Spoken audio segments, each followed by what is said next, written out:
So we have Lamar and Cam, two dynamic quarterbacks trying to find their footing. But I want to focus here on Cam Newton. And Mike Robb, how can he improve tomorrow in what is expected to be an awful downpour?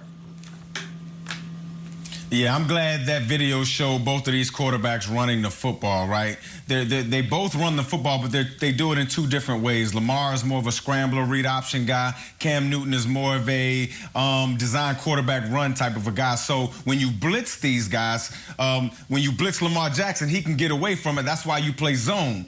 With Cam Newton, when you blitz him, you actually get home and you hit Cam Newton because he's just not that type of a runner. I think Cam Newton has to be great against the blitz in this game coming up tomorrow. The Baltimore Ravens, they blitz over 44% of the time. That's tops in the National Football League. He has to be explosive when he does catch the Baltimore Ravens in a blitz. 3 of his interceptions this year comes against the blitz. So I think this game is going to be won or lost based on how Cam Newton deals with this pressure from a Wink Martindale defense.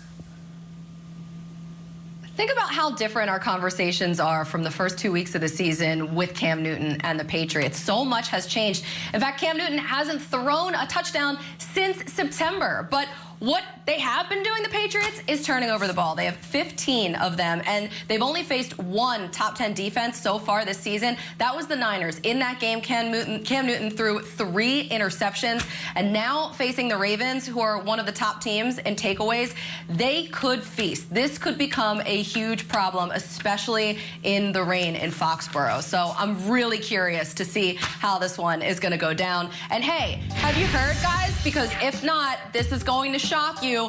The Patriots won the AFC East 16 of the last 17 years. I'm going to go out on a limb and say that's not going to happen this season. So probably reaching the end of the road.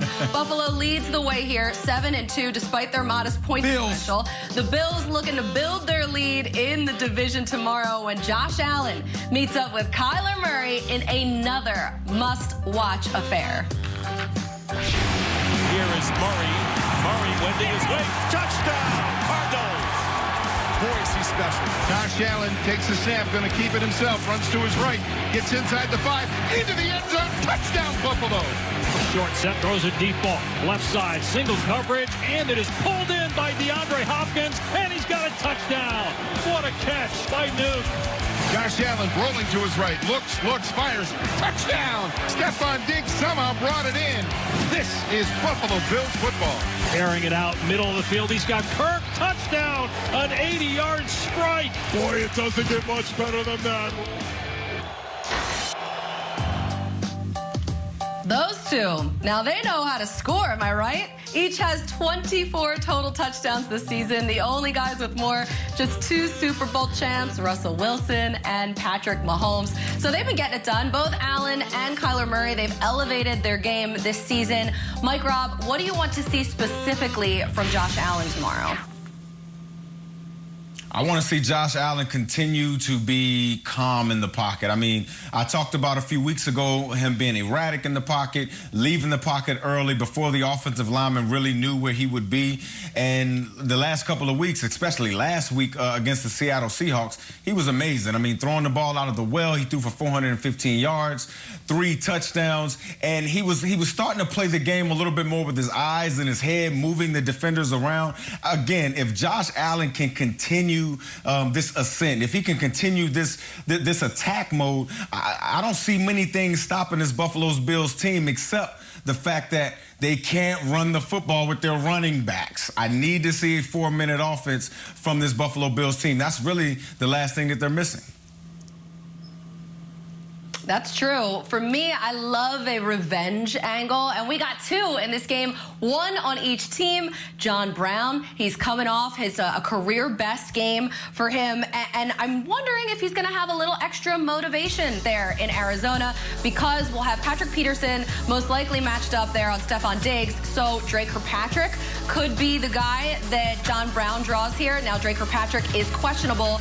This could mean some opportunities, possibly some more opportunities here for John Brown. And then on the other side, you have Jordan Phillips, who signed that big contract in Arizona. He hasn't put up the same kind of numbers that he did in Buffalo, but maybe, potentially, he'll be able to find a little extra spark or something playing his old team. And now Arizona's got to defend this offense that is an explosive offense. It has a lot of weapons. And so I'm looking for a key on that side of the ball. To me, it's Isaiah Simmons, the 8th overall pick, who played only 5 snaps against the Seahawks a couple of weeks ago, one of which was an interception when he dropped underneath a ball from Russell Wilson to Tyler Lockett in the slot. And that wound up setting up the game-winning field goal in overtime. He might have to do a little bit of that against Buffalo as they bring, not Vic Beasley, Cole Beasley across the field. I'm struggling with names. Cole Beasley across the field, and somebody's got to jump up underneath and cover a lot of those routes that are going over the middle of the field. I think Isaiah Simmons, who Vance Joseph, the defensive coordinator, said came back from the bye week, a different person, hadn't seen a ton of the field early in the season. I think he's going to see much more down the stretch here. Yeah, and they have to do a good job of putting Isaiah Simmons in position to make plays. Prior to the draft, I thought this kid would be a stud. Hadn't quite seen that so far this season. But for me, it's DeAndre Hopkins. You know, D-Hop is a elite receiver, and to only be targeted 3 times in the course of a game, and a game that your quarterback had great success. You saw Kyler Murray 21 for 26, over 280 yards, 3 touchdowns, 100 yards on the ground, another touchdown.